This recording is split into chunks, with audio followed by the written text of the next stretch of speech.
Hey, Basketballer here. We are now on the second game for this February 24 NBA Game Day edition.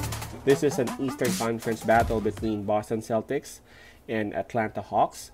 Before we start, I'm just inviting everyone who have not joined our YouTube account or YouTube channel yet, Basketballer. Please click on the subscribe button below and please include that bell logo or bell button. That way you would you would be receiving notifications whenever there are new videos up. Again, Boston Celtics versus Atlanta Hawks. This is an interesting battle because the last time these two met, Boston Celtics defeated Atlanta Hawks, and then 2 days before that, it was Atlanta Hawks who prevailed over Boston Celtics. So let's see who would win this time around. Okay, let's take a look at the standings first for both teams. For Boston Celtics, they are number 6 of the Eastern Conference with 15 wins and 16 losses. Unfortunately for Boston Celtics, they are suffering back-to-back losses at this time.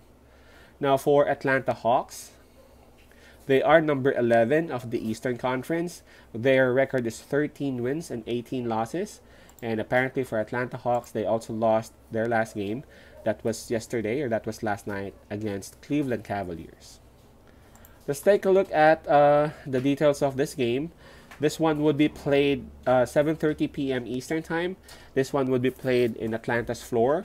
So Atlanta would have the home court advantage on this. 7:30 p.m. Eastern Time, that's 8:30 a.m. Manila.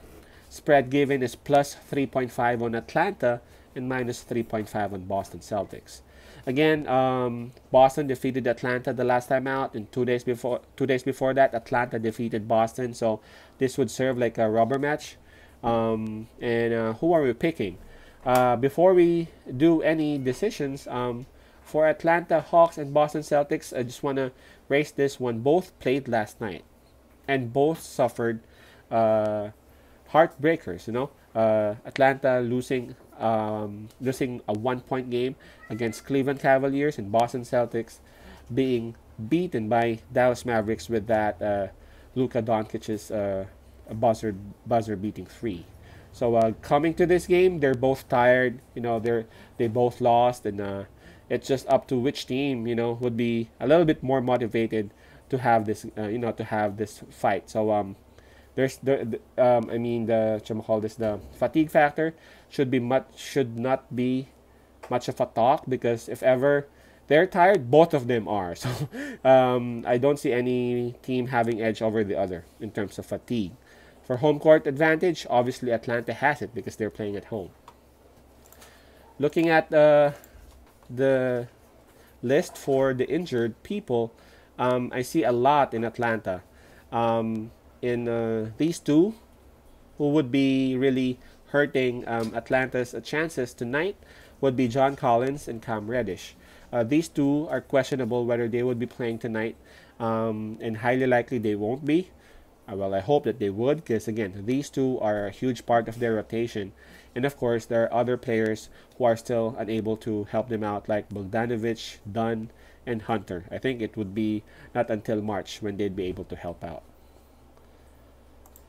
Now for Boston Celtics, I don't think there are any changes. Yep, it's still Langford and Smart who are still unavailable for them, and they would be suiting up for them middle of next month.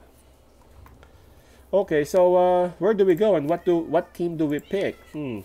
Minus 3.5 for Boston. Again, both teams defeated one another, and this would be like a rubber match. I'm going with the better team here. And obviously, if you take a look at the record, you take a look at the roster, you take a look at the injury list. Atlanta Hawks has more players out for them. You gotta go with Boston Celtics, man. I guess it just makes sense for you to put your money on Boston Celtics. We know how deep they've been into the playoffs last bubble. And Atlanta Hawks, I really appreciate Trae Young's clutch, Trae Young's guts, going into the paint, doing doing those lobs to Capella and all that. The 3-point shooting, of course, but he might be, and I think he would be lacking some help on this game because of the absence of those two players that I mentioned earlier. Talking about Reddish and Collins, especially Collins, man. He is a force inside. You know, silently he gives Hawks like 15 points, 10 rebounds, and nobody even talks about Collins. So they'll be missing him big time. So my pick on this one would be Boston Celtics minus 3.5. Again, Boston Celtics minus 3.5. For those who got Facebook account, please search for my Facebook page, Passive Baller. Just follow and like that one, and then you can start viewing our older videos and all that. You can also view some messages there, and you can start sending us questions or messages via our Messenger account. Stick around. We'll be working on the other and the remaining videos. Just give us, a few minutes. We will be uploading them all. Peace out. Pass and love. God bless.